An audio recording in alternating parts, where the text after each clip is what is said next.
Me kaq vite eksperiencë në fushën e real estate-it, unë besoj, domethënë kam kuptuar, që jo vetëm në real estate, po çfarëdo lloj biznesi tjetër që ekziston, duhet të fokusohet në 3 aktivitete, që janë aktivitete më të rëndësishme, që është, e para është të gjeneroj biznes,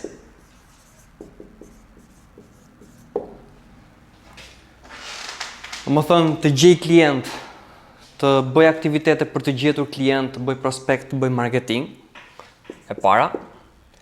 E dyta është ta mbaj biznesin.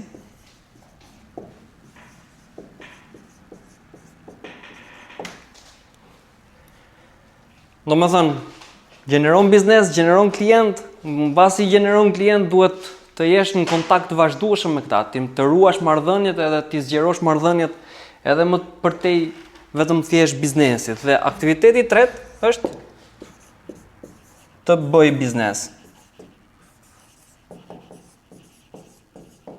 Domethënë gjithë proceset që janë negociatat, mbylljet, kontratat, marrëveshjet, takimet, ose ku diun bizneset e tjera që janë dërgon produktin, merr produktin, problematika të tjera që mund të ketë produkti, shërbimi, çdo lloj gjëje. Pra, besoj se sido që të jetë, pavarësisht real estate apo dhe biznes, këto 3 aktivitete duhet të jenë në çdo biznes.